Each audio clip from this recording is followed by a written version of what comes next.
अस्सलाम वालेकुम, मैं हूं शाहजेब खानजादा। आपसे थोड़ी देर पहले भारत ने न्यूजीलैंड को 70 रन से शिकस्त देकर वर्ल्ड कप के फाइनल के लिए क्वालिफाई कर लिया है। 70 रन से भारत ने शिकस्त दी है और भारत की बॉलिंग इस पूरे टूर्नामेंट में इतनी अच्छी रही है कि पहला मैच था जिसमें किसी टीम ने 300 रन से ज़्यादा भारत के खिलाफ स्कोर किए। भारत ने पहले बैटिंग करते हुए 397 रन बनाए, जवाब में 327 रन न्यूजीलैंड की टीम बना सकी है। मोहम्मद शामी, जिन्होंने कम मैचेस खेले हैं, शुरू के मैचेस में जगह तक नहीं मिली थी, वो जब से आए मुसलसल परफॉर्म कर रहे हैं। 2 दफ़ा 5 विकेटें ले चुके थे और आज 7 विकेटें उन्होंने ली हैं और टॉप विकेट टेकर बन गए हैं 23 विकेटों के साथ इस टूर्नामेंट के पूरे टूर्नामेंट के।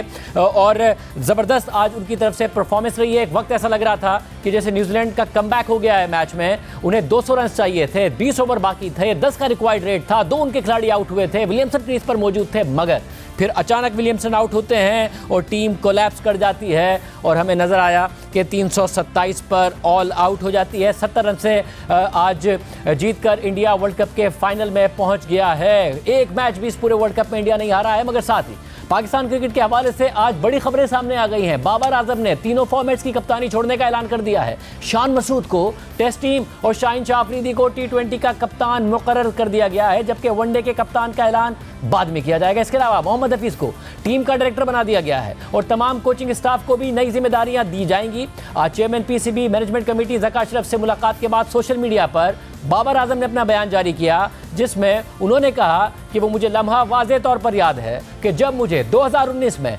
पाकिस्तान की क़यादत करने के लिए PCB की तरफ से कॉल मौसूल हुई थी। पिछले 4 सालों में मैंने मैदान के अंदर और बाहर बहुत से नशीबो फराज का तजर्बा किया है, लेकिन मैंने पूरे दिल से और जज्बे से क्रिकेट की दुनिया में पाकिस्तान के वक़ार और इज्जत को बरकरार रखने का अज़म किए रखा। वाइट बॉल फॉर्मेट में नंबर 1 पर पहुंचना खिलाड़ियों, कोचेस और इंतजामिया की इज्तिमाई कोशिशों का नतीजा था, लेकिन मैं इस सफ़र के दौरान पाकिस्तान के पुरजोश शायकीन क्रिकेट के मुसलसल ताउन के लिए शुक्रिया अदा करना चाहूँगा। आज मैं तमाम फॉर्मेट्स में पाकिस्तान की कप्तानी छोड़ रहा हूँ। ये एक मुश्किल फ़ैसला है, लेकिन मुझे लगता है कि इस फैसले के लिए ये सही वक्त है। मैं तीनों फॉर्मेट्स में बतौर खिलाड़ी पाकिस्तान की नुमाइंदगी करता रहूँगा। मैं अपने तजर्बे और लगन के साथ नए कप्तान और टीम को सपोर्ट करने के लिए हाजिर हूँ। मुझे ये अहम जिम्मेदारी सौंपने पर मैं पाकिस्तान क्रिकेट बोर्ड का तहे दिल से शुक्रिया अदा करना चाहता हूं। इससे पहले आज PCB मैनेजमेंट कमेटी के चेयरमैन ज़का अशरफ ने बाबर आजम से लाहौर में मुलाकात की थी, जिसके बाद जारी होने वाले PCB के एलामिये में कहा गया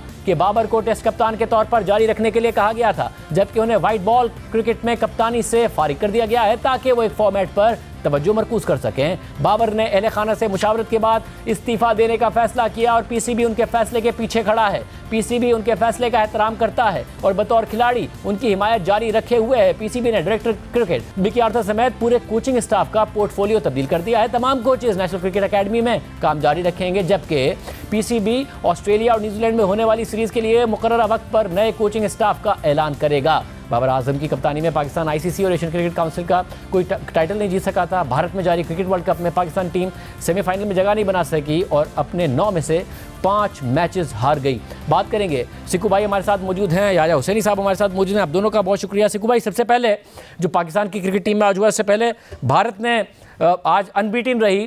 पहली दफ़ा हुआ कि भारतीय बॉलिंग हमें कहीं ना कहीं वीक नज़र आई, बुमराह को मार पड़ती नज़र आई। भारतीय फील्डिंग जो बहुत ही सॉलिड रही है वो कैच छोड़ती नज़र आई, मगर उसके बावजूद 70 रन से जीत गए। पहली दफ़ा किसी ने 300 रन बनाए इस पूरे टूर्नामेंट में भारत के खिलाफ।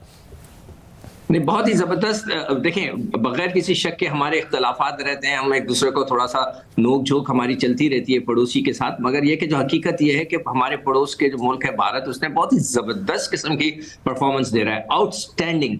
जो पिच का खामखा का जो एक इशू खड़ा हुआ था, पिच दोनों के लिए बराबर थी, दोनों के लिए अच्छी थी, मगर वो बहुत ही ज्यादा अच्छा खेले कि शुरू के अंदर खासतौर पे देखें, मैं क्रेडिट देता हूं इनके जो ओपनर है रोहित शर्मा और गिल को। ये दोनों ने आउटस्टैंडिंग जो है क्रिकेट खेली है। ये आते ही बॉलर्स पे अटैक कर देते हैं। इनका जो सबसे अच्छा स्टाइल है वो ये कि आते ही जब वो फास्ट बॉलर पे नए गेंद पे अटैक कर देते हैं तो उनके पास हाथ पैर फूल जाते हैं। तो यही हुआ आज भी। मैं देख रहा था, बहुत ही खुला खेल रहे थे। हम क्रिकेट में खुला उस वक्त कहते हैं कि जब वो लंबी टांग निकाल कर आप बड़ी बड़ी ड्राइवें मारते हो, बैट एंड पैड के दरमियान गैप भी रहता है, मगर आप खुला खेल रहे होते हैं। तो आउटस्टैंडिंग उन्होंने ओपनिंग स्टैंड दिया है और जिसके वजह से जो है ये इतना बड़ा स्कोर हुआ है भारत का। और नीचे वाले भी स्कोर कर रहे हैं। देखिए, भारत की वेरी बैलेंस साइड है। ओपनर्स उनके रन्स कर रहे हैं, मिडिल ऑर्डर उनका रन्स कर रहा है, उनके स्पिनर्स आउट कर रहे हैं, उनके फास्ट बॉलर्स आउट कर रहे हैं। तो एवरीथिंग इज परफेक्ट, हमारी नहीं थी। तो मैं समझता हूं कि वेरी वेल डन। मैं तो मुबारकबाद दूंगा भारत को कि भाई आप good luck for the finals, और otherwise they played very well. बहुत बहुत अच्छी क्रिकेट खेली। और याया, आप कल से खबरें दे रहे थे, खबरें सही साबित हो रही थी, बाबर आजम के हवाले से भी क्या क्या कुछ हो रहा है। आज भी आपकी सारी खबरें सही साबित हुई हैं, मगर दरमियान में आ रहा था खबरें कि शायद बाबर आजम को कंटिन्यू कराया जाए ऑस्ट्रेलिया और न्यूजीलैंड की सीरीज़ के लिए। बाबर खुद रिज़ाइन करते हैं, उसके बावजूद प्रेस रिलीज में पीसीबी ये मेंशन करता है कि उन्हें दो जो वाइट बॉलर से फारिग कर दिया गया था, हालांकि ग्रेस के साथ उन्हें कप्तानी छोड़ने का खुद मौका दिया जा सकता था, वो ट्वीट भी कर चुके थे। क्या हुआ है सारा मामला? शाहज़ेब, बिल्कुल आपने दुरुस्त कहा। कल रात से ये सारी हलचल थी और सब कुछ स्क्रिप्ट के मुताबिक हुआ, स्क्रिप्ट से हटकर कुछ भी नहीं हुआ। और मुझे याद आ गया अप्रैल 2022 जब पाकिस्तान तहरीक इंसाफ की हुकूमत जा रही थी और कौमी असेंबली में बड़ी हलचल थी, अदम एतमाद हो गई, उसके बावजूद भी तहरीक इंसाफ की हुकूमत गिरने के लिए तैयार नहीं थी। आज कुछ ऐसा ही स्क्रिप्ट था। मैं सिर्फ एक बुनियादी सा सवाल आपके सामने रखना चाहता हूँ, फिर उसके बाद आपको चीजों का इदराक हो जाएगा कि क्या सब कुछ स्क्रिप्टेड था, क्या सब कुछ होना था वैसा ही। कि बाबर आजम कुछ 5:55 पर नेशनल क्रिकेट एकेडमी से निकलते हैं और उसके बाद अगले 20 मिनट में जो है वो बड़े करीने के साथ एक लेटर जो उन्होंने अपने सोशल मीडिया अकाउंट पर भेजा, क्या ये इतनी जल्दी टाइप हो सकता है? इसका मतलब कि पहले से लिखा हुआ था। उन्होंने हवा देखने की कोशिश की और उसके बाद उनको अंदाजा हो गया कि नहीं, पानी जो है वो सरों से ऊपर हो चुका है। दूसरा जो सबसे इंपॉर्टेंट है कि शाहीन शाह अफरीदी तो आज नहीं आए, लेकिन अगर ऐसा था कि बाबर आजम ऑस्ट्रेलिया के दौरे पर टेस्ट टीम के कप्तान थे, तो शान मसूद तो इस वक्त पाकिस्तान वनडे कप खेल रहे हैं इस्लामाबाद में, वो अचानक लाहौर कैसे आ गए और उनके जाते ही रिजाइन एक्सेप्ट हो गया? ये होना था। और जो सबसे इंपॉर्टेंट चीज है कि पाकिस्तान टीम का जो कोचिंग स्टाफ है उसके लिए भी पहले से सारी चीजें तय थी, क्योंकि उनकी परफॉर्मेंस ऐसी नहीं थी और जिस तरह की उनकी कारकर्दगी थी, आप ऑनलाइन बैठकर काम कर रहे थे, ना आपके पास कोई प्लानिंग थी, ना आपके पास कोई मंसूबाबंदी थी, ना वर्ल्ड कप के लिए आपके पास कोई होमवर्क था। जो बहुत इंपॉर्टेंट चीज है शाहज़ेब, वो ये है कि ये जो मामला थे वो ये थे कि पाकिस्तान टीम पिछले 1 साल से आपको परफॉर्मेंस नजर आ रही थी, लेकिन बड़े इवेंट में जहां बड़ी टीमों से हमें मुकाबला करना पड़ रहा था, वहां पर हमारी टीम के खिलाड़ियों की कारकर्दगी ऐसी नहीं थी जिसको आप कहते हैं। और ज़रा कप्तानी पर भी सवाल उठे थे, मगर मैं ये जानना चाह रहा हूं कि जब एक दफा उन्होंने सोशल मीडिया पर पैगाम जारी कर दिया तो एक ग्रेसफुल एग्जिट दे सकता था पीसीबी, बजाय इसके कि इस बात को अपनी प्रेस रिलीज में मेंशन करता कि हमने कहा था बाबर से कि आप व्हाइट बॉल के अब कप्तान नहीं, हमने आपको फारिग कर दिया है, टेस्ट के कप्तान आप रह सकते हैं। ये क्या इतने मामले, क्या फ्रिक्शन इतनी बड़ी हुई थी कि ये भी किया पीसीबी ने? फिर भी देखें, जो बाबर आजम और मौजूदा मैनेजमेंट और पीसीबी के मामला हैं, वो कहते हैं ना कि सुई भी गिरे तो फसाना बन रहा है। हालांकि जो पाकिस्तान क्रिकेट बोर्ड की तरफ से ईमेल आई थी ड्यूरिंग द वर्ल्ड कप, वो सारी बातें तो वर्ल्ड कप से पहले चौधरी धकाशफ करते रहे थे, तो उसको इतना बड़ा फसाना बना दिया गया। और एक और चीज जो आप बात कर रहे हैं कि जब बाबर आजम ने बात खत्म कर दी थी तो फिर यहाँ से भी बात खत्म हो जानी चाहिए थी। बात तो अब खत्म ही समझे आप। और उसके बाद फिर आपने देखा कि एक और खबर चली कि जी बाबर आजम जो है वो कानूनी चाराजोई का इरादा रखते हैं।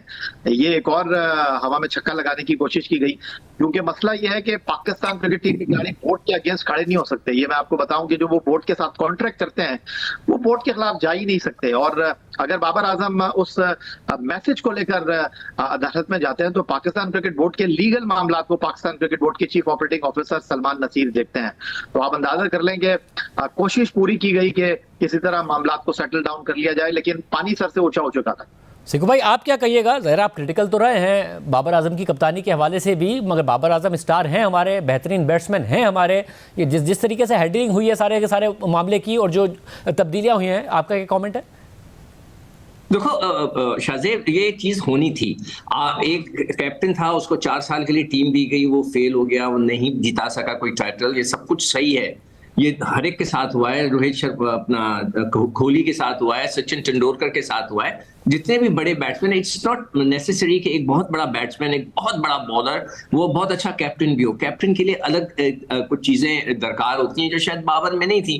Bad luck. मगर मैं यहाँ ये जरूर कहूंगा कि पीसीबी ने इसको हैंडल सही नहीं किया। पीसीबी इस पूरे सिनेरियो में खामोश रहता, जो भी बातें हो रही थी वो सुनता रहता, कुछ नहीं कहता। जब वापस आते तो ये बात करते तो बहुत अच्छा लगता। खामोशी के साथ हर एक के साथ यही होता है, हमने सारे वक्त यही देखा है कि पीसीबी खामोश रहता है, देखता रहता है। जब प्लेयर वापस आता है उसके हाथ में बता देता है कि जी ये हो चुका है। और लोगों को खराश आराइयां करने दें, जो भी करना है, मगर पीसीबी को खामोश रहना था। पीसीबी ने जो बातें की तो उसके वजह से थोड़ा सी तलखी पैदा हो गई, अदरवाइज ये होना था। बाबर 2 T20 के वर्ल्ड कप हार चुके हैं, 2 एशिया कप हार चुके हैं, एक ये वाला वर्ल्ड कप हार गए हैं जो कि 50 ओवर्स का था। अंडर 19 का वर्ल्ड कप वो हार चुके हैं जब वो अंडर 19 में थे। 2 PSL के टूर्नामेंट्स वो हार चुके हैं एज अ कैप्टन। तो अब क्या रह गया? मतलब है कि आप सही है, और शिकू भाई इस पे भी कमेंट कीजिएगा। शान मसूद टेस्ट के कप्तान, शाहीन शाह अफरीदी T20 के कप्तान, मोहम्मद हफीज डायरेक्टर, इस पे भी कमेंट कीजिएगा। देखिए, एक सख्त आदमी चाहिए। अब मुझे नहीं पता कि हफीज कितना सख्त है, कि या मुझसे कह रहे थे कि जी बहुत सख्त है और ये करेगा, ये करेगा, ये करेगा। मैं आपको सिर्फ एक मिसाल देता हूं। हमारे साथ जावेद बरकी थे, फॉर्मर कैप्टन हैं, वो साबिक कप्तान के सगे खालाजाद भाई भी हैं। वो इतने सख्त थे कि उन्होंने जो खान साहब थे हमारे कप्तान, उनको सड़क पे छोड़कर आ गए, इसलिए कि वो लेट हो गए थे। वो 2 मिनट 3 मिनट लेट हुए, उन्होंने कहा तुम लेट हो, वहीं छोड़कर आ गए। तो ऐसा बंदा चाहिए जो इतना सख्त हो कि वो बड़े खान साहब को भी रगड़ा दे सके। वो मतलब जितने बड़े प्लेयर थे उन सबको वो रगड़ा देते थे, किसी की नहीं सुनते थे। ऐसा आदमी चाहिए, टीमें कंट्रोल हो जाएंगी। हफीज के बारे में सुनने में आ रहा है, हम देखेंगे अगर वो कामयाब हो जाते हैं तो वेरी वेल डन, हम तो उनकी तारीफ करेंगे। और मैं समझता हूं कि ये फैसला सही है कि जो T20 की टीम में शाहीन को कप्तान बनाया, वो 2 PSL जीत चुके हैं। लेट्स सी इसी तरह कप्तान बनते हैं, और I wish him all the best.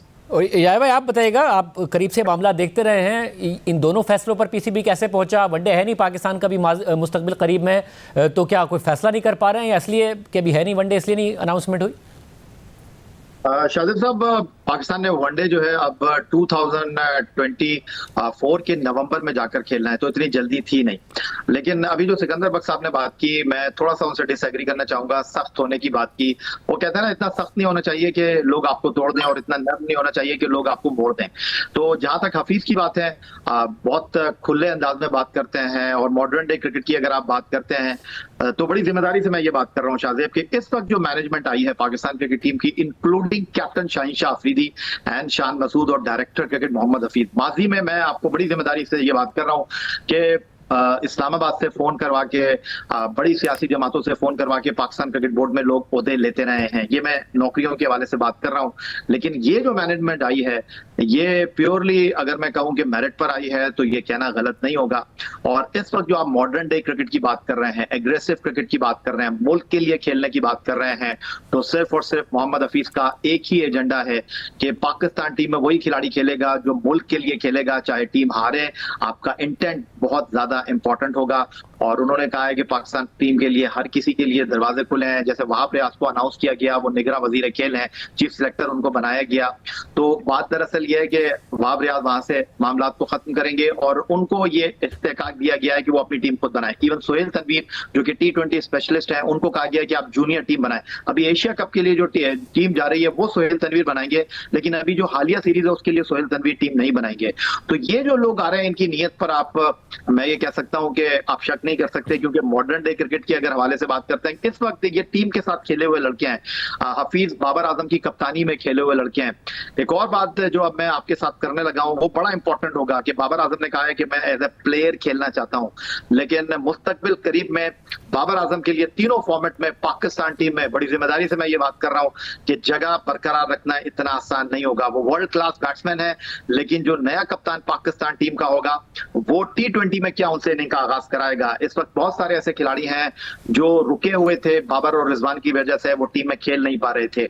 उसके बाद शान मसूद आखिरी टेस्ट सीरीज नहीं खेले हैं, वो टीम में शामिल होंगे। जो सबसे बड़ा मसला इस वक्त है कि जिन खिलाड़ियों के ऊपर उंगलियां उठ रही थी कि ये दोस्ती यारी में खेल रहे हैं, आधी फिटनेस के ऊपर खेल रहे हैं, मोहम्मद हफीज अब डायरेक्टर क्रिकेट बन के, मुझे उम्मीद है कि इन चीजों पर जरूर निगाह रखेंगे, और मुस्तकबिल करीब में आप और बहुत सारे धमाके देखेंगे पाकिस्तान क्रिकेट में। सिकू भाई, ये जो बात कर रहे हैं या कि ओपन कर पाएंगे नहीं कर पाएंगे, जारी तनकीद होती रही है। कुछ सीनियर प्लेयर्स भी ये कहते रहे कि जी फ़खर अगर फॉर्म में है तो क्या वजह है, फिर बाबर की पोजीशन, आपको लग रहा है सारे मामला उठेंगे? फिर कुछ ऐसे प्लेयर्स जिन पर आप भी सवाल उठाते रहे, शादाब के ऊपर आपने सवाल उठाया था, उनकी जगह का भी बड़ा मुश्किल हो जाएगा?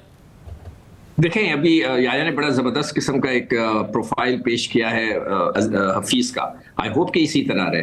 मैं खुद चाहता हूं कि एक ऐसा शख्स हो कि चीजों को कंट्रोल करे, कुछ लड़कों के हाथ में ना चला जाए। जब लड़कों के हाथ में चले जाता है, 4-5 लड़के मिलकर करते हैं, तो फिर प्रॉब्लम शुरू हो जाती है। फिर आप लोगों को ड्रॉप नहीं कर पाते, आप वही ग्रुप लेके चलते हैं। अगर हफीज ने जितनी तारीफें याया ने की हैं कि अगर वो इस पे चल पड़े तो पाकिस्तान वाकई कामयाब हो जाएगा। We need a player like that, we need a administrator, sorry not a player, administrator like that, कि जो सच को सच कहे और जो सिर्फ पाकिस्तान की बात करे। ये ना हो कि यार मेरा ये दोस्त है, मेरा ये यार है, तो मैंने इसको खिलाना, ये बात ना करे। कोई रोटी गैंग ना बनाए। यहाँ पे लड़के जो है उन्होंने एक रोटी गैंग बनाया हुआ था, जो उन लड़कों का ग्रुप था, तो वही खेल रहे थे। तो ये चीजें ना हो। अगर हफीज वाकई वो चीजें करेगा जिस तरह के याया ने डिस्क्राइब किए, तो मैं समझता हूँ वो कामयाब हो जाएगा।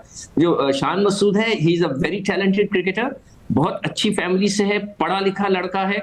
अब लड़कों ने उसको सपोर्ट करना है। थोड़ा सा टफ टूर होगा। आई विश कि मैं 2 दफा विश करता हूँ कि काश ये जिम्बाब्वे के खिलाफ, बांग्लादेश के खिलाफ टेस्ट सीरीज होती, तो उसको ग्रूमिंग के लिए बड़ा चांस मिलता है। ये टफ सीरीज है, इसको ये ना कीजिएगा कि पाकिस्तान क्रिकेट बोर्ड से मैं रिक्वेस्ट करूंगा कि एक सीरीज अगर उसकी खराब हो जाए तो आप उसको फारिग कर दें। ये बहुत शुक्रिया नाज़रीन, गुफ्तगू आपने सुनी। प्रोग्राम में आगे बढ़ते हैं। 4 दिन तक गजा के सबसे बड़े अस्पताल का घेराव करने स्नाइपर्स, टैंक्स और ड्रोन से उसकी निगरानी करने के बाद आज सुबह इजरायली फोर्सेस टैंक्स के साथ अल-शिफा अस्पताल के अंदर घुस गई और वहां पर ऑपरेशन शुरू कर दिया। आपसे कुछ देर पहले इजरायली मीडिया ने दावा किया है कि इजरायली फोर्सेस अल-शिफा अस्पताल से बाहर निकल गई हैं। इससे पहले इजरायली फौजियों ने अस्पताल के अंदर तलाशी ली, वहां मौजूद पनागज़ीनों और मरीजों से पूछगछ करते रहे। यहां तक कि इजरायली फौजी अस्पताल की इमरजेंसी और सर्जिकल कॉम्प्लेक्स के अंदर भी घुस गए और साथ ही पूरी बेसमेंट की भी तलाशी ले ली और कई लोगों को गिरफ्तार करने की भी इतलात आ रही है। इजरायली फोर्सेस मुसलसल दावा कर रही थी कि अल-शिफा अस्पताल के नीचे ज़ेरे ज़मीन हमास का हेडक्वार्टर है, जहां से इसराइल के खिलाफ कार्रवाइयों की प्लानिंग की जाती है और मुमकिन तौर पर यरगमालियों को भी हमास ने वहीं पर छुपाया हुआ है। गुज़िश्ता 4 दिन से इस दावे की बुनियाद पर इजरायली फौजियों ने अल-शिफा अस्पताल का घेराव किया हुआ था। ना किसी को अंदर जाने दिया जा रहा था, ना ही किसी को बाहर जाने दिया जा रहा था। इस दौरान अस्पताल में ईंधन मुकम्मल तौर पर ख़त्म हो गया, तमाम ज़रूरी ऑपरेशंस बंद हो गए, इंक्यूबेटर्स और वेंटिलेटर्स बंद हो गए, जिसके बाद नौमौलूद बच्चे और इंतहाई निगहदाश्त के मरीज़ एक एक करके दम तोड़ने लगे। सिर्फ यही नहीं, मरने वालों की तदफीन अस्पताल की इंतजामिया के लिए बहुत बड़ा मसला बन गई। इसराइली मुहासरे की वजह से लाशों को कब्रिस्तान ले जाना मुमकिन नहीं था, जिसकी वजह से कल अस्पताल के अंदर ही एक इज्तिमाई कब्र खोदकर उसमें नौमौलूद बच्चों समेत दर्जनों लाशों को दफन कर दिया गया। इस दौरान दुनिया भर से इसराइली दावों पर सवाल उठाए जा रहे थे और अस्पताल के मुहासरे पर तनकीद की जा रही थी। लेकिन कल रात अचानक अमेरिका ने जब इसराइली दावे की तायद कर दी, तो इसके बाद इसराइल को ग्रीन सिग्नल मिल गया और उसके बाद दर्जनों इसराइली फौजी टैंक्स लेकर अल-शिफा अस्पताल के अंदर घुस गए और ऑपरेशन शुरू कर दिया। इसराइली फोर्सेस के बयान के मुताबिक ये एक टारगेटेड ऑपरेशन है जो इसराइली और अमरीकी इंटेलिजेंस की बुनियाद पर शुरू किया गया है। अल जजीरा के मुताबिक अस्पताल के अंदर के ज़राए का कहना है कि इसराइली फौजी लाउड स्पीकर पर सरेंडर करने के अहकाम जारी करते रहे। तकरीबन 30 लोगों को अस्पताल के सहन में ले जाया गया, फिर उनके कपड़े उतार दिए गए और फिर उनकी आंखों पर पट्टी बांधकर पूछगछ की गई। अल जजीरा के मुताबिक अस्पताल के अमले, मरीजों और पनाहगज़ीनों पर इसराइली फौजी तशद्दुद करते रहे, उनकी तजलील भी की गई और उन्हें कपड़े उतारने पर मजबूर भी किया गया। साथ ही इसराइली फौजियों ने अस्पताल के अंदर अद्वियात और मेडिकल डिवाइसेस के एक वेयर हाउस को भी धमाके से उड़ा दिया है। अस्पताल के एक सर्जन के मुताबिक अस्पताल में 700 मरीज ज़ेरे इलाज हैं, जिनमें से 100 की हालत तशवीशनाक है। साथ ही 1000 से ज़ायद तिब्बी कारकुन भी अस्पताल में फंसे हुए हैं। इसके अलावा हज़ारों लोगों ने इसराइली बमबारी से बचने के लिए अस्पताल में पनाह ली हुई है। इसराइली वॉर कैबिनेट के वजीर ने धमकी दी है कि हमास के लिए कोई भी घर या शहर महफूज नहीं होगा। हमास को ख़त्म करने के लिए जहां ज़रूरत पड़ेगी हम वहां जाएंगे, चाहे वो ज़मीन के ऊपर हो या ज़मीन के नीचे हो, चाहे गज़ा में हो या दुनिया में कहीं और हो। इसराइली जारियत पर दुनिया भर से आवाज़ें उठ रही हैं। तुर्की के सदर तैयब एर्दोगान ने पार्लियामेंट से खिताब में कहा है कि इसराइल एक दहशतगर्द रियासत है। इसराइल कत्लेआम जारी रखता है तो उसे पूरी दुनिया में दहशतगर्द रियासत करार दिया जाएगा। एर्दोगान ने नेतन्याहू को मुखातिब करते हुए पूछा कि क्या इसराइल के पास एटमी हथियार हैं या नहीं है। गजा में अलमनाक हालात और वाक़यात की वजह से अमेरिका पर भी सख्त दबाव बढ़ रहा है। उसके इत्तेहादी ममालिक भी गजा में सीज़ फायर के लिए मुतालबात कर रहे हैं। ऐसे में अमेरिकी सदर जो बाइडेन की अब से कुछ देर बाद चीनी सदर शी जिनपिंग से मुलाकात होने जा रही है, जिस पर पूरी दुनिया की नजरें जमी हुई हैं और तवक्को जाहिर की जा रही है कि दोनों रहनुमा गजा की सूरत हाल पर भी बात करेंगे। ये मुलाकात अमरीकी शहर सैन फ्रांसिस्को में Asia Pacific economic cooperation summit के दौरान हो रही है। अल जजीरा के मुताबिक अमरीकी मुशीर कौमी सलामती ने मुलाकात के बारे में कहा है कि अमरीकी सदर बाइडेन चीनी सदर के सामने मशरिक़ वस्ता में ईरान की तरफ से कशीदगी बढ़ाने के इम्कानात पर भी बात करेंगे। बाइडेन चीनी सदर के सामने ये नुक्ता उठाएंगे कि ईरान तनाव बढ़ाने वाले ऐसे इकदाम कर रहा है जो मशरिक़ वस्ता के इस्तेहकाम को कमज़ोर करते हैं और ये चीन के भी मुफाद में नहीं है। अमरीकी मुशीर कौमी सलामती के मुताबिक चीन का यकीनन ईरान के साथ एक ताल्लुक है और अगर चीन चाहे तो वो ये अहलियत रखता है कि ये नकात बराह रास्त ईरानी हुकूमत के सामने रखे। अमरीकी सदर जो बाइडेन को इस तनाज़े की वजह से सिर्फ बैनुल-अक़वामी दबाव या तनकीद का सामना नहीं है, बल्कि खुद अमरीकी अवाम, मिडल ईस्ट में अमरीकी सिफारतकार और खुद बाइडेन इंतजामिया के अहलकार भी उन्हें शदीद तनकीद का निशाना बना रहे हैं, जबकि इसराइल भी बाइडेन की कोई बात नहीं सुन रहा है, जिसकी वजह से व्हाइट हाउस में फ्रस्ट्रेशन बढ़ती जा रही है। इस हवाले से अमरीकी जरीदे ब्लूमबर्ग ने एक रिपोर्ट शाया की है जिसमें दावा किया गया है कि हमास से जंग में इसराइल के तर्ज अमल पर व्हाइट हाउस में फ्रस्ट्रेशन बढ़ती जा रही है, क्योंकि गजा में सिविलियंस की अमवात की तादाद में इजाफा होता जा रहा है और इसराइल अमरीकी इंतजामिया के मुतालबात को भी नज़रअंदाज कर रहा है, जिससे दोनों करीबी इत्तेहादियों के दरमियान दरार बढ़ती जा रही है। ब्लूमबर्ग के मुताबिक इस सूरत हाल का इल्म रखने वाले ज़राए बता रहे हैं कि अमरीकी इंतजामिया के हुक्काम अपने इसराइली हम मनसबों से बातचीत को मुश्किल करार दे रहे हैं, क्योंकि अमेरिका तनाज़े को एक रुख देना चाहता है लेकिन इसराइल उसे नज़रअंदाज कर रहा है। ज़राए के मुताबिक अमरीकी इंतजामिया ने इसराइल के लिए अपनी निजी पैगाम रसानी को बढ़ा दिया है, क्योंकि बेसब्री बढ़ गई है, मगर साथ ही अब भी अमेरिका इसराइल की असलहे की ज़रूरियात भी पूरी कर रहा है। लेकिन दोनों ममालिक की ये कशीदा बातचीत बाइडेन इंतजामिया की हिकमत अमली के खतरात को उजागर करती है। ब्लूमबर्ग के मुताबिक बाइडेन इंतजामिया पर अपने अरब इत्तेहादियों का दबाव भी बढ़ता जा रहा है, जिनका कहना है कि बाइडेन इंतजामिया की हिमायत ने ही नेतन्याहू को इन कार्रवाइयों की इजाज़त दी है। ज़राए का मज़ीद कहना है कि नेतन्याहू ने अब तक अमरीकी यरगमालियों और गजा में फंसे हुए सैकड़ों अमरीकी शहरियों से मुताल्लिक अमरीकी खदशात को भी पसे पुश्त डाला हुआ है। हुकाम के मुताबिक गजा में सिविलियंस को बचाने से मुताल्लिक भी अमरीका इसराइल को मुसलसल खबरदार करता आया है। इसराइल ने जब एक पनाह गज़ीन कैंप पर हमला किया था तो अमेरिका ने पूछा था कि ये क्या मामला था, तो इसराइली लीडर्स ने जवाब दिया था कि उन्होंने अपना मकसद हासिल कर लिया है। रिपोर्ट के मुताबिक एक और इख्तलाफी नुक्ता गजा के मुस्तकबिल से मुताल्लिक है, क्योंकि नेतन्याहू ने गजा पर दोबारा कब्जा ना करने का अपना मौक़िफ़ बदल कर इसराइली फोर्सेस को गजा में रखने का इरादा जाहिर किया है। इसके अलावा इसराइल के इस रवैये की वजह से बाइडेन इंतजामिया के अंदर भी इख्तलाफात बढ़ते जा रहे हैं। अमेरिका की इसराइल से मुताल्लिक पॉलिसी पर इस्तीफे सामने आ रहे हैं। ख़ासतौर पर स्टेट डिपार्टमेंट के अंदर तशवीश की एक लहर दौड़ गई है, जिसका एतराफ़ खुद अमरीकी वज़ीर ख़ारजा एंटनी ब्लिंकन की तरफ से भी सामने आ रहा है। इस हवाले से CNN ने उनकी एक ईमेल हासिल की है जो उन्होंने स्टेट डिपार्टमेंट के स्टाफ को लिखी है। CNN के मुताबिक पीर को स्टाफ को भेजी गई एक ईमेल में ब्लिंकन ने इसराइल और हमास की जंग के बारे में स्टेट डिपार्टमेंट के अंदर इख्तलाफात को तस्लीम किया है। CNN ने गुज़िश्ता हफ्ते रिपोर्ट किया था कि US agency for international development में सैकड़ों एहलकारों ने सीज़ फायर कराने के लिए एक खुला ख़त लिखा था और साथ ही ऐसी इतलात भी हैं कि स्टेट डिपार्टमेंट के अंदर एक इख्तलाफी मेमो भी है। CNN के मुताबिक ब्लिंकन ने अपनी ईमेल में लिखा है कि मैं जानता हूँ कि इस तनाज़े से जुड़ी तकालीफ की वजह से आप में से कई लोग ज़ाती तौर पर बहुत ज़्यादा रंजीदा हैं। नौमौलूद बच्चों, छोटे बच्चों, उम्र रसीदा अफराद, ख़वातीन और सिविलियंस की तस्वीर देखकर जो तकलीफ़ पहुँचती है वो बहुत ज़्यादा परेशान कुन है और मैं ख़ुद भी इसे महसूस करता हूँ। ब्लिंकन ने मज़ीद लिखा कि स्टेट डिपार्टमेंट में कुछ लोग हमारी हिकमत अमली से इख्तलाफात रखते होंगे या उनकी राय हो सकती है कि हम क्या बेहतर कर सकते हैं। हमने आपकी बात सुनने के लिए वाशिंगटन में फोरम्स का एहतमाम किया है ताकि हम आपके फीडबैक और ख़यालात को सुन सकें। मैंने अपनी सीनियर लीडरशिप से इसे जारी रखने का कहा है। खबर के मुताबिक ब्लिंकन ने अपनी ईमेल में गुज़िश्ता हफ्ते एशिया और मशरिक़ वस्ता के अपने दौरे का जायज़ा भी पेश किया है और मज़ीद लिखा है कि बहुत ज़्यादा फ़लस्तीनी सिविलियंस मारे गए हैं और उनकी तकालीफ को कम करने के लिए बहुत कुछ किया जा सकता है और किया जाना चाहिए, जैसा कि मैंने निजी और अवामी सतह पर कहा है कि हम समझते हैं कि जंग के बाद फ़लस्तीनी अवाम की आवाज़ को गज़ा में हुकूमत से मुताल्लिक मरकज़ियत हासिल होनी चाहिए। हम गज़ा में फ़लस्तीनियों की क़यादत में ऐसी हुकूमत चाहते हैं जो मगरबी किनारे के साथ मुत्तहिद हो। यानी नज़र आ रहा है कि जैसे जैसे ये तनाज़ा आगे बढ़ता जा रहा है, अमेरिका पर इसराइल से मुताल्लिक पॉलिसी पर अंदरूनी और बैरूनी दबाव में इजाफा होता जा रहा है, जिसे कम करने के लिए अमेरिका इसराइल के साथ कुछ तजावीज़ शेयर कर रहा है और उस पर अमल दरामद चाहता है। लेकिन इसराइल अमेरिका की बात भी मानने को तैयार नहीं है और अमेरिकी मंसूबों पर भी पानी फेर रहा है, जैसा कि अमेरिका पैगाम पहुंचा रहा है कि ईरान और उसकी हिमायत याफ्ता तंजीमें ऐसे इकदाम ना उठाएं जिससे खित्ते में जंग छिड़ जाए और अमेरिका को भी जंग का हिस्सा बनना पड़े। मगर दूसरी तरफ खुद इसराइल अमेरिका की कोशिशों को सबोताज करने में लगा है। इसराइल मुसलसल धमकियां देकर हिजबुल्लाह को भी इश्तियाल दिला रहा है, जिस पर अमेरिका ने तशवीश का इजहार भी किया है। इस वक्त प्रोग्राम में एक ब्रेक शामिल करते हैं, मजीद खबरें आपके सामने रखेंगे एक ब्रेक के बाद।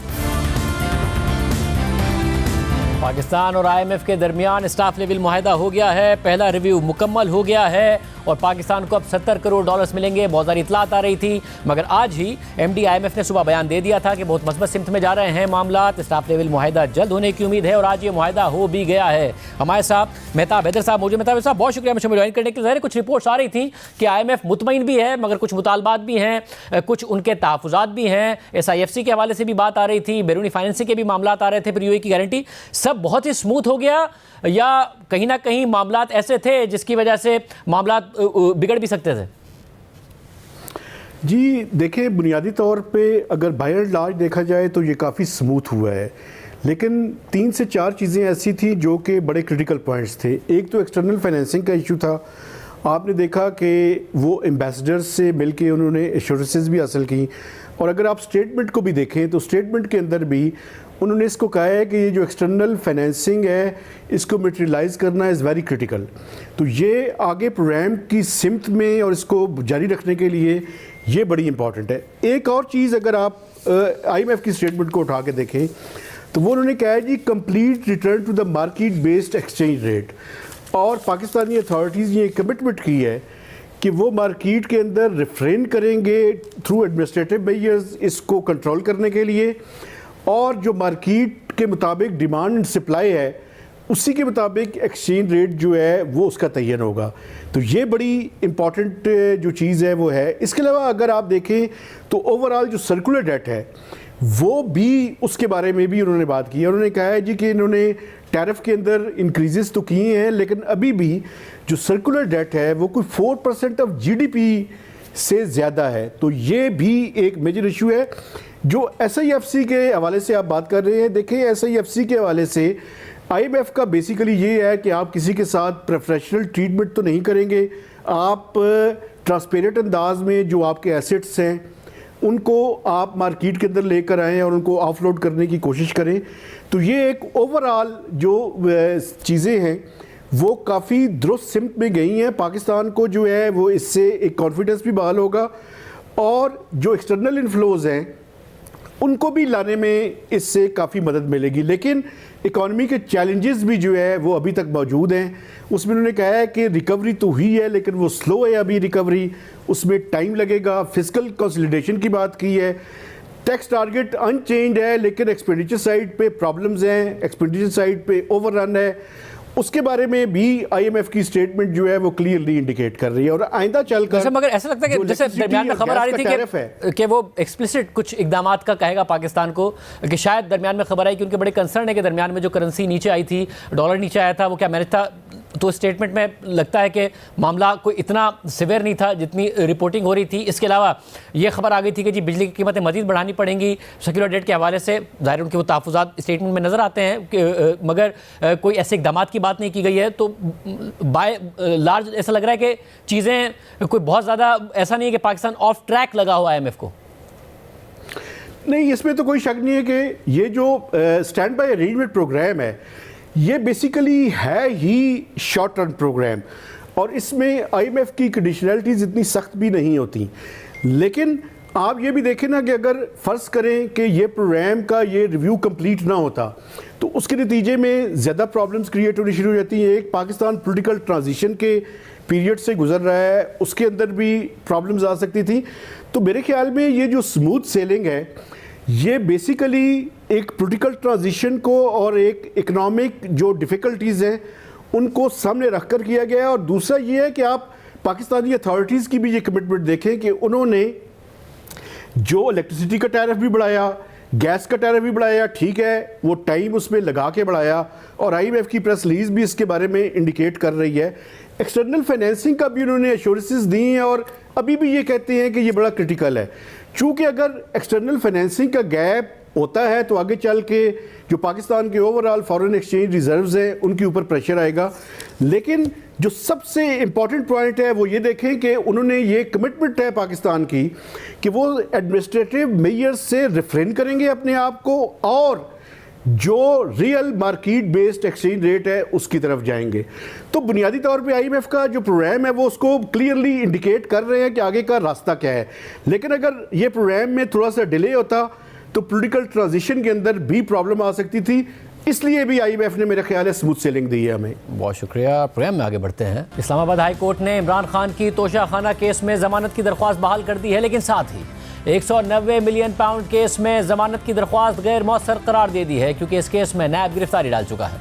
साइफर केस के साथ साथ नैब केसेस भी तेजी से आगे बढ़ रहे हैं। इस्लामाबाद हाई कोर्ट ने साइफर केस में इमरान खान के बाद अब शरीक मुलजिम शाह महमूद कुरैशी की भी जमानत की दरख्वास्त मुस्तरद कर दी है और ट्रायल 4 हफ्तों में साइफर केस का ट्रायल मुकम्मल करने का आज इस्लामाबाद हाई कोर्ट ने हुक्म दे दिया है। यानी इमरान खान और शाह महमूद कुरैशी के खिलाफ साइफर केस का फैसला 4 हफ्तों में आ सकता है और फैसला खिलाफ आने की सूरत में इन दोनों के लिए इंतहाई संगीन नताइज हो सकते हैं। मगर साथ ही अदालत ने वाज़ेह किया है कि जेल ट्रायल का मतलब इन कैमरा ट्रायल नहीं है और इस बात को यकीनी बनाया जाए कि ज़्यादा से ज़्यादा लोग ये ट्रायल देख सकें। सबसे पहले बात करते हैं इमरान खान के खिलाफ नैब केसेस की, जिनमें आज एहतसाब अदालत और इस्लामाबाद हाई कोर्ट दोनों के फैसले सामने आए हैं। पीर को एहतसाब अदालत ने तोशाखाना और 190 मिलियन पाउंड केस में इमरान खान की गिरफ्तारी के वारंट की तामील का हुक्म दिया था, जिसके बाद नैब ने अडियाला जेल में इमरान खान की 190 मिलियन पाउंड केस में गिरफ्तारी डाल दी और फिर जेल ट्रायल में नैब ने एहतसाब अदालत से 190 मिलियन पाउंड केस में इमरान खान के जिस्मानी रिमांड की इस्तदा कर दी।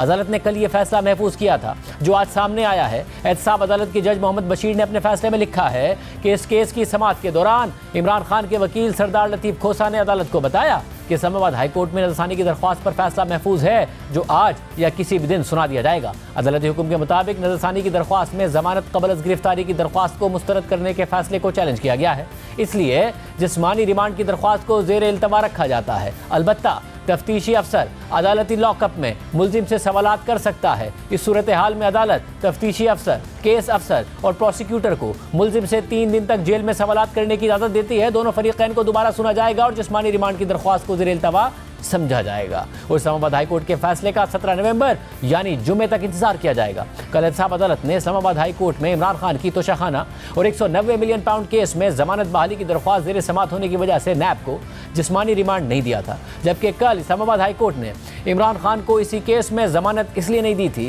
क्योंकि एहतसाब अदालत पहले ही इमरान खान को इनमें से एक केस में गिरफ्तार कर चुकी थी। इस्लामाबाद हाई कोर्ट के चीफ जस्टिस आमिर फारूक और जस्टिस तारिक महमूद जहांगीरी पर मुश्तमिल बेंच ने इमरान खान की तोशाखाना केस में अदम हाजिरी पर एहतसाब अदालत से जमानत खारिज करने का फैसला कलअदम करार देते हुए जमानत की दरख्वास्त बहाल कर दी है, जबकि 190 मिलियन पाउंड स्कैंडल में पहले ही गिरफ्तारी की वजह से जमानत बहाली की दरख्वास्त गैर मौसर करार दे दी है। यानी पहले एहतसाब अदालत इमरान खान की 2 केसेस में गिरफ्तारी की तामील का हुक्म देती है, जिसमें से नैब सिर्फ एक केस यानी 190 मिलियन पाउंड करप्शन केस में ही इमरान खान की गिरफ्तारी डालती है और इस केस में जिस्मानी रिमांड मांगती है। और एहतसाब अदालत इसलिए जिस्मानी रिमांड नहीं देती क्योंकि ये केस हाई कोर्ट में ज़ेर समाअत है और हाई कोर्ट इसलिए इस केस में ज़मानत बहाल नहीं करती क्योंकि इस केस में तो इमरान खान पहले गिरफ्तार है।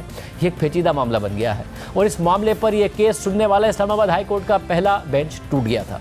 जस्टिस बाबर सत्तार ने खुद को इमरान खान की ज़मानत बहाली की दरख्वास्त सुनने वाले बेंच से अलग करते हुए कहा था कि एक शख्स गिरफ्तार है तो नैब अपने मुकदमात में भी उससे तफ्तीश क्यों नहीं कर रहा है। एक शख्स गिरफ्तार हो चुका है तो अबूरी ज़मानत कैसे बहाल हो सकती है। मेरा मौक़िफ़ यह है कि एक शख्स गिरफ्तार है तो दीगर मुकदमात में भी गिरफ्तार करार दिया जाएगा। ये कहते हुए जस्टिस बाबर सत्तार ने खुद को बेंच से अलग कर दिया, जिसके बाद जस्टिस तारिक महमूद जहांगीरी ने इस बेंच में उनकी जगह ले ली और फिर आज ये फैसला सामने आया है। 190 मिलियन पाउंड केस में आज साबिक़ खातून अव्वल बुशरा बीबी की भी जमानत में 17 नवंबर यानी जुमे तक तौसी कर दी गई है। दूसरी जानिब इस्लामाबाद हाई कोर्ट ने इमरान खान की साइफर केस में जेल ट्रायल के खिलाफ इंट्रा कोर्ट अपील का तफसीली फैसला जारी कर दिया है।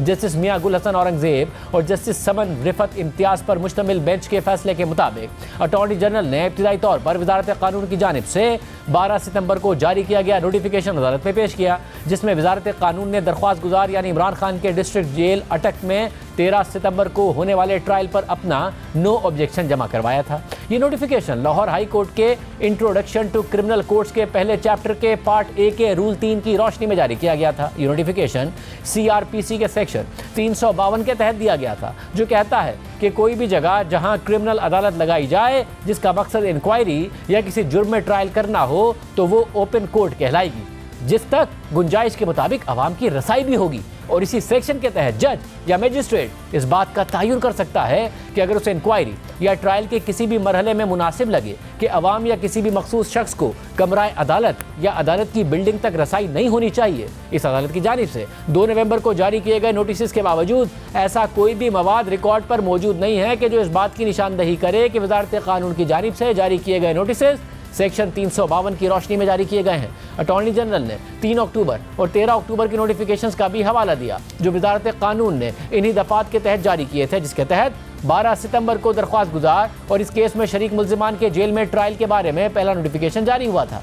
लाहौर हाई कोर्ट के रूल्स एंड ऑर्डर्स जिसके तहत ये नोटिफिकेशन जारी किए गए थे वो मजिस्ट्रेट को सेक्शन 352 के तहत दिए गए सवाबदीदी इख्तियारात को दोहराते हैं, जबकि इसका दूसरा हिस्सा मजिस्ट्रेट पर अपनी अदालत जेल जैसी बिल्डिंग पर लगाने जहां आम आवाम का दाखिला मना हो उस पर कुछ कदगने लगाता है। अवाम को ऐसी अदालत से बाहर रखना जो किसी और बिल्डिंग जैसा कि जेल में लगाई गई हो, ये ऑर्डर मजिस्ट्रेट मुतल्लिका डिपार्टमेंट की इजाज़त के बगैर नहीं दे सकता। इसके लिए उसे हुकूमत की भी इजाज़त दरकार होती है जो वो डिस्ट्रिक्ट मजिस्ट्रेट से ले सकता है। इसके अलावा उसको हाई कोर्ट को भी बताना पड़ता है कि उसने अवाम को इस ट्रायल या समाज से बाहर रखने की इजाज़त ले ली है। फैसले के मुताबिक जवाबदेहिंदगान ने अदालत के सामने कोई भी रिकॉर्ड पेश नहीं किया है कि जिससे वो साबित कर सकें कि उन्होंने दरख्वास्त गुजार के खिलाफ ट्रायल या समाअत करने से पहले इस रूल के तहत दी गई तमाम शराइत पूरी कर दी हैं। तवक्को की जाती है कि अगर ऐसी कोई दस्तावेजात हैं तो उन्हें इस केस की अगली समाअत तक अदालत में पेश किया जाए। अटॉर्नी जनरल ने यह भी कहा कि कल या परसों वफाकी काबीना ने दरख्वास्त गुजार का ट्रायल जेल में करने का फैसला किया है।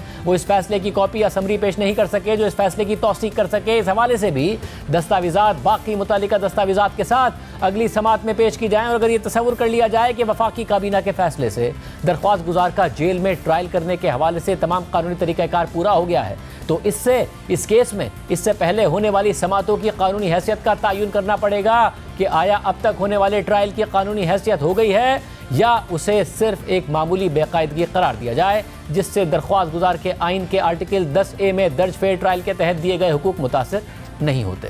इसके बाद अदालत ने इस केस पर मजीद अपनी राय देने के लिए मुतालिका दस्तावेजात मांग ली और तब तक इस केस में ट्रायल कोर्ट की कार्रवाई पर 2 दिनों का हुक्म इम्तना जारी कर दिया और अब इस केस की समाअत कल होगी। एक तरफ जहां इस्लामाबाद हाई कोर्ट के एक बेंच ने इमरान खान के साइफर केस में मुतालिका शराइत पूरी किए बगैर जेल में ट्रायल करने पर सवालात उठा दिए हैं और दस्तावेजात के अदम मौजूदगी पर ट्रायल कोर्ट की कार्रवाई पर स्टे ऑर्डर जारी कर दिया है, तो वहीं इस्लामाबाद हाई कोर्ट के चीफ जस्टिस आमिर फारूक ने शाह महमूद कुरैशी की जेल ट्रायल के खिलाफ दरख्वास्त पर आज जारी होने वाले अपने फैसले में लिखा है कि अदालत इस बात को दोहराती है कि जेल ट्रायल का किसी सूरत ये मतलब नहीं है कि वो इन कैमरा ट्रायल है। जेल ट्रायल भी ओपन ट्रायल है। जेल हुकाम और मुतल्लिका हुकूमत सिक्योरिटी के तनाजुर में इस बात को यकीनी बनाएं कि ज़्यादा से ज़्यादा लोग ट्रायल की समाअत देख सकें और ये ट्रायल हर सूरत में ओपन और फेयर ट्रायल हो। इसके बाद चीफ जस्टिस ने शाह महमूद कुरैशी की जेल ट्रायल के खिलाफ दरख्वास्त ये कहकर मुस्तरद कर दी कि इस केस में शरीक मुल्जिम यानी इमरान खान की सिक्योरिटी का मसला है, इसलिए उनका जेल में ही ट्रायल करने का हुक्म दिया गया है और एक केस में जिसके 2 मुल्जिमान हों तो वो अलग अलग जगहों पर ट्रायल नहीं हो सकता।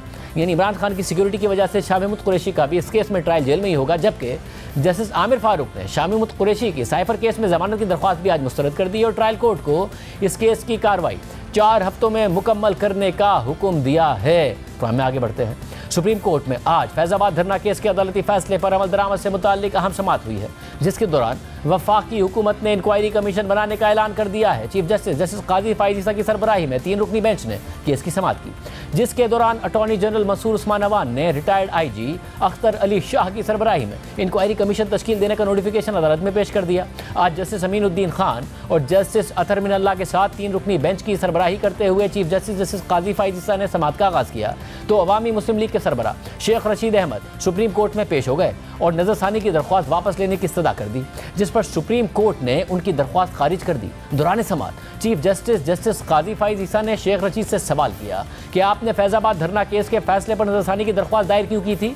शेख रशीद के वकील ने जवाब दिया कि एजेंसियों की रिपोर्ट से कुछ गलतफहमियां हुई जिस पर नजरसानी की दरख्वास्त दायर की थी। चीफ जस्टिस काजी फाइज ईसा ने रिमार्क दिए कि पाकिस्तान मजाक तो नहीं है, इस मुल्क को मजाक ना बनाया जाए कि जो दिल चाहे करें। पूरे मुल्क को नचवाया, फिर ऊपर से हुक्म आया तो नजरसानी वापस लेने का कह दिया। नजरसानी दायर करना तो ठीक है, मगर 4 साल बाद वापस लेना अजीब फैसला है। जजिस समेत सब लोग काबिल एहतसाब हैं। ऐसा तासुर है कि सुप्रीम कोर्ट भी बाहर से कंट्रोल हो रही है। कहा जाता है कि फला केस में फला फैसला होगा, अदालत में सच कोई नहीं बोलता कि किसके कहने पर नजरसानी की दरख्वास्त दायर की थी।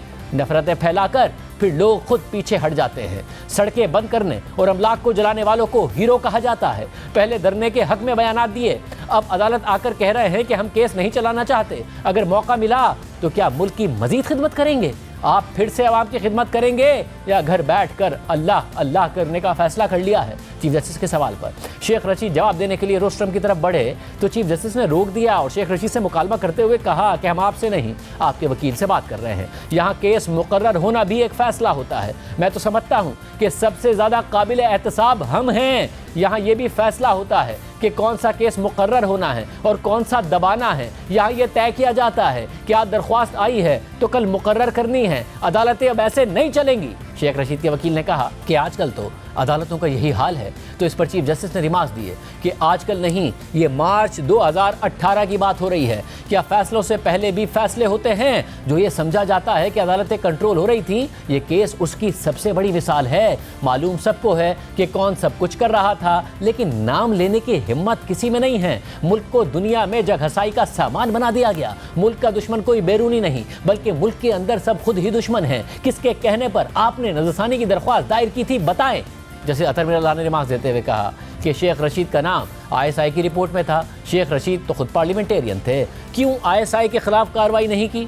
चीफ जस्टिस जस्टिस काजी फायज़ ने शेख रशीद के वकील से मुकालमा करते हुए कहा कि वकील साहिब अपने क्लाइंट शेख रशीद से पूछें कि किसके कहने पर नजरसानी की दरख्वास्त दाखिल की। बेशक पूछ लें, ये 100 साल भी सच नहीं बताएंगे। मुआशरे में नफरतें बढ़ाते हैं, जलाओ घेराव वाले हीरो हैं, मुल्क को लाफिंग स्टॉक बना दिया है। हमें दुश्मन की क्या ज़रूरत है? जब खड़े होने का वक्त आता है तो भाग जाते हैं। ना तो आप इस तरह खुद से मुखलिस हैं, ना ही मुल्क से। मोमिन की निशानियों में है कि मोमिन झूठा नहीं होता। न जाने किसका डर है, ना बोलें सच। इसके बाद अटॉर्नी जनरल ने इंक्वायरी कमीशन का नोटिफिकेशन सुप्रीम कोर्ट में पेश कर दिया और कहा कि इंक्वायरी कमीशन फैज़ाबाद धरने के मुहरकात की तहकीकात करेगा। इस पर चीफ जस्टिस जस्टिस काजी फायज़ ने सवाल किया कि इंक्वायरी कमीशन में वजारत दिफा के किसी नुमाइंदे को क्यों शामिल नहीं किया गया? हुकूमती कमीशन या तो आंखों में धूल झोंकने के लिए है या फिर नई तारीख लिखेगा। हमें उम्मीद है कि इंक्वायरी कमीशन आज़ादाना और शफाफ तहकीकात करेगा। TORs में ये क्यों नहीं है कि कैसे एक साथ 9 नजरसानी की दरख्वास्तें दायर की गईं।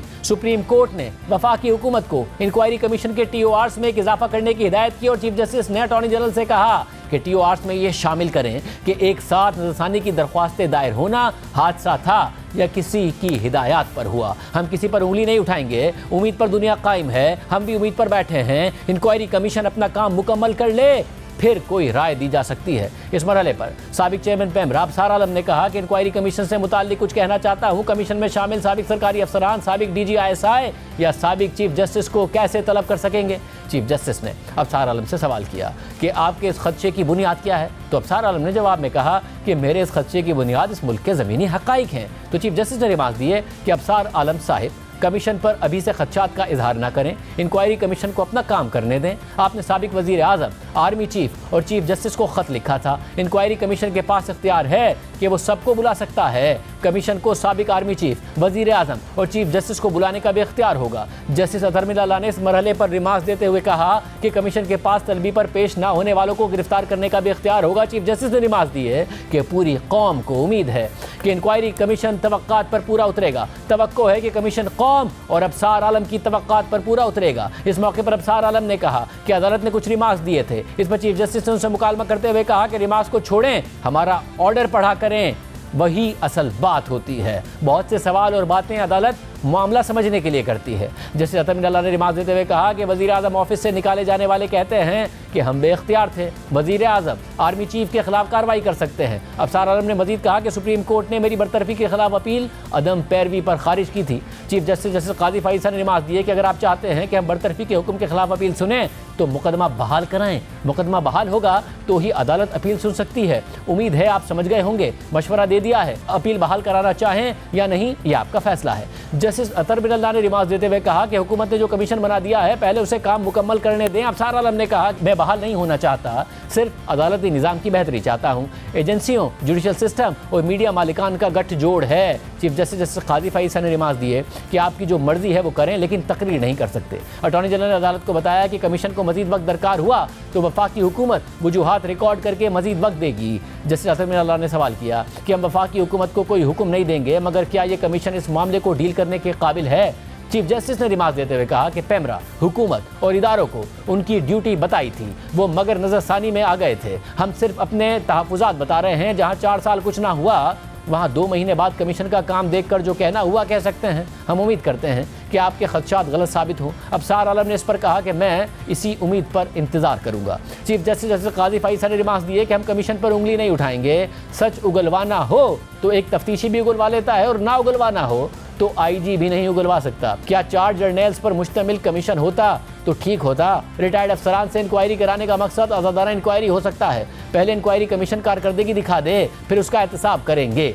समाअत के इख्तिताम पर अटॉर्नी जनरल ने अदालत से केस की समाअत 20 जनवरी के बाद मुकर्रर करने की इस्तदा की, जिस पर सुप्रीम कोर्ट ने फैज़ाबाद धरना केस की समाअत 22 जनवरी 2024 तक मुलतवी कर दी। वफाकी हुकूमत ने फैज़ाबाद धरना केस के फैसले पर अमल दरामद के लिए जो इंक्वायरी कमीशन तश्कील दिया है, उसके नोटिफिकेशन के मुताबिक रिटायर्ड आईजी अख्तर अली शाह की सरबराही में कायम 3 रुकनी कमीशन में साबिक आईजी ताहिर आलम और एडिशनल सेक्रेटरी दाखिला खुशहाल खान शामिल हैं। कमीशन के TORs में लिखा है कि इंक्वायरी कमीशन तहरीक लब्बैक की गैर कानूनी माली इमदाद या सहूलतकारी करने वालों की तहकीकात करेगा। फैज़ाबाद धरने के हक में ऐसे बयानात और फतवे देने वालों के खिलाफ एक्शन तजवीज़ करेगा जिनसे किसी को नुकसान पहुँचा या नुकसान पहुँचने का अंदेशा हुआ। कमीशन कानून और कोड ऑफ कंडक्ट की खिलाफ वर्जी करने वाले केबल ऑपरेटर्स और ब्रॉडकास्टर्स के खिलाफ पेमरा के एक्शन ना लेने की तहकीकात करेगा। सोशल मीडिया पर नफरत और तशद्दुद फैलाने की जांच करेगा और इससे बचाव की तजावीज़ देगा। इंक्वायरी कमीशन तयन करेगा कि कोई शख्स या अवामी ओहदेदार कानून या अपनी जिम्मेदारियों की खिलाफ वर्जी का मुर्तकिब तो नहीं हुआ। कमीशन इंटेलिजेंस एजेंसियों के साथ काम करने वालों समेत किसी भी शख्स या सरकारी ओहदेदार के जिम्मेदार होने का तयन करेगा। यह भी तयन करेगा कि अगर उनमें से कोई मुलव्विस है तो उसके खिलाफ कोई तादीबी या कानूनी कार्रवाई करना बनता है या नहीं। ये वफाक और सूबों में काम करने वाली तमाम एग्जीक्यूटिव अथॉरिटीज़ की जिम्मेदारी है कि वो कमीशन की हर मुमकिन मावनत करें। नोटिफिकेशन के मुताबिक इंक्वायरी कमीशन 2 माह में तहकीकात मुकम्मल करके रिपोर्ट वफाकी हुकूमत को देगा, लेकिन अगर कमीशन को इजाफी वक्त दरकार हो तो वफाकी हुकूमत दे सकती है। आज के प्रोग्राम में इतना ही। अल्लाह हाफ़िज़।